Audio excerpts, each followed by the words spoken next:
Hi, my name is Jeff Haynie, and I am a fine artist. I do all kinds of art. I like doing a lot of fantasy work. I do a lot of jigsaw puzzle paintings. I do a lot of work for galleries. This piece here is called the Steampunk Cat, actually the Rocketeer, because he's got the rocket pack on him. He's got his scarf. Actually, he got a JH for Jeff Haynie here. Got a couple of his buddies that ride along with him. Here's one here. Here's another one right here. And then this little guy here is driving, a little mouse friend that's driving it. And this is a pressurized hat. And then there's got my little boots here that's got the rockets on here. But my background is in entertainment art, so I like to tell a story with my artwork. So pretty much everything I create, there's usually a backstory to it. And I usually add a lot of depth to it for the viewer or the gamer, whoever's looking at my work, see a lot of backstory and see a lot of things that tell a little bit more about the character. For example, like this little patch right here, he's some member of some sort of a cat rocketeer group or whatever. These are some of the types of things that I add just to put a lot more backstory, and I hide a lot of things. My background is in gaming, and I did a lot of work with hidden object games. And we used to hide a lot of things in there. And so I hide a lot of stuff in my paintings for people to find. So the deeper you look into it, the more you find. What was your vision or inspiration behind the table you designed for game theory? So the vision behind this is really, I love to do cats. I do a lot of other things, cats, ravens, fantasy. But with this particular image, I love what they call the steampunk style, which is really more like the old Jules Verne Victorian kind of aesthetic.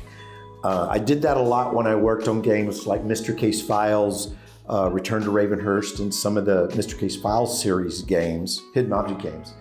And this one in particular is part of my steampunk series, and it's all about making these little contraptions. It's almost like the MacGyver contraptions, but they have an old turn of the century aesthetic to it, which is a lot of people call that steampunk. It'd be the things like the hat with all the, the steam coming out here. But I wanted something that had, a lot more story. And this character's flying. You can see the city down here.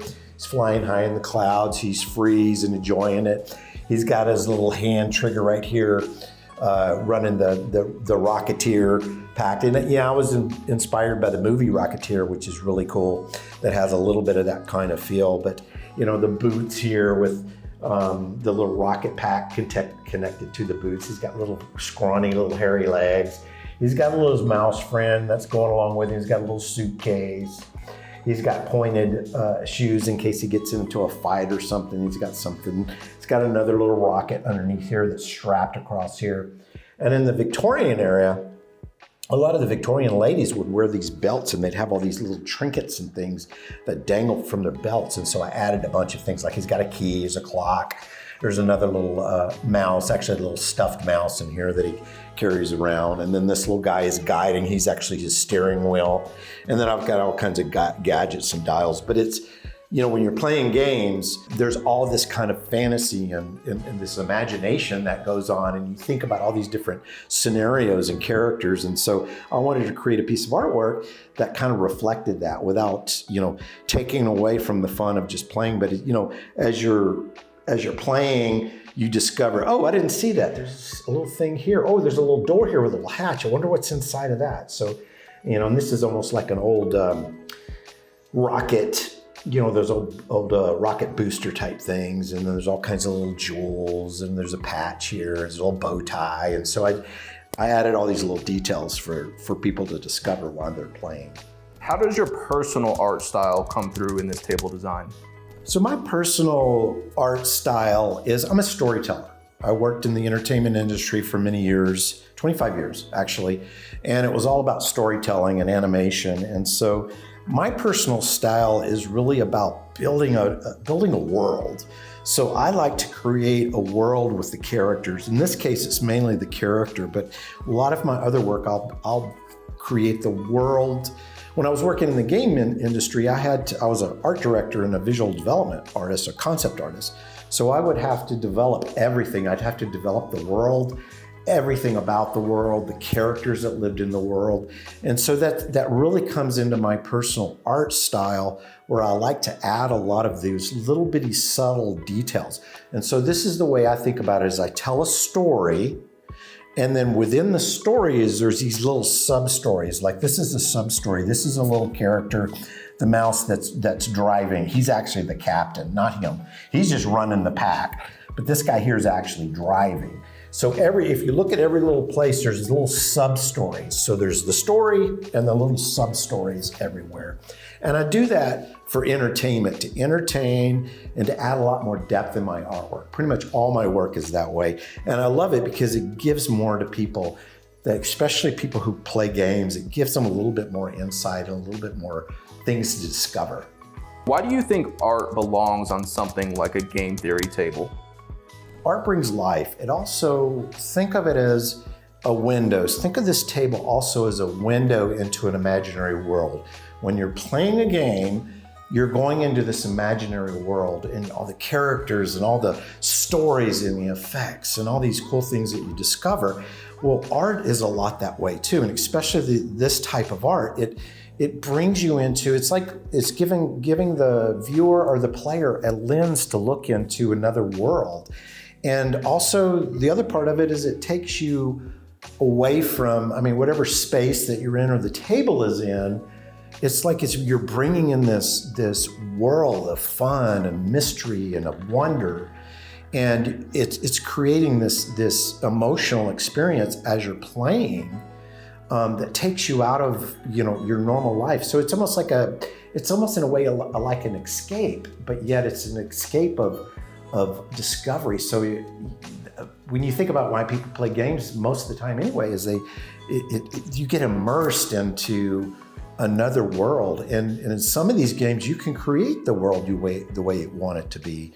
And I love art on tables like this is because you can interpret it different ways. Somebody can interpret this and say, hey, I would love to be this cat character, like flying, and it's like you have that moment where you're not thinking about some of the hard things in life that you may be going through. You're enjoying just playing. It's playing, it's not working, it's playing. And so the art kind of helps guide you, gives you that window into that experience. Where can people see more of your artwork, or maybe even play on your table? You can find a lot of my, more of my artwork. If you type into, all you have to do is go to the internet, type in Jeff Haynie, Haynie, and my work is everywhere. It's all over the place. The other thing is you can go to my website, which is easy to remember, kittyartist.com, kittyartist.com. So you can go there and you can see all of my different things. But if you type in Jeff Haynie artist or Jeff Haynie into the internet, it's going to take you to all of my art, my gaming stuff, all the visual development stuff and everything I did. And you can see how that integrates into like these beautiful, beautiful tables. If you want a table like this, you can find these beautiful tables at gametheorytables.com. Great guys, their products are solid, they believe in what they do, and they pick beautiful art to be on these tables. And this is amazing. In my mind, this is a work of art by itself. The table and the art together is a work of art. So gametheorytables.com, go get your table. Hey guys, I'm at gametheorytables.com, the beautiful table. I'm about to sign it. I'm gonna put my signature on here. There we go. Hey everybody, I'm here at gametheorytables.com, or at Game Theory Tables. These are beautiful handcrafted tables. This is a piece of my art. This is called Sword of the Spirit. This is a painting I did years ago. And actually, this was also used for a role-playing game called Redemption. And the reason why it's called the Sword of the Spirit is there's actually a scripture in the Bible that talks about the Sword of the Spirit. And all of these elements here are all connection to that. This is the Lion of Judah. This is the pearl of great price where the hand is holding it. But it's such a perfect gaming image because of the symbolism of the sword and the light, the sword of truth piercing the darkness of lies. And it's such a great example of And look at it on the table here. It looks amazing. It's integrated really well. There's a LED lights to add more color to it. And it just looks really amazing. These guys do great custom work and customized work. Just beautiful, and do all kinds of different art and stuff on the tables. It's got a really beautiful look to it. But this was an oil painting I did back in the 90s. It's an older painting, but it's one of my favorite pieces. And it works great on the table. It's soft, it's a nice soft top. Works good for if you play games or if you do puzzles or any of those kinds of things.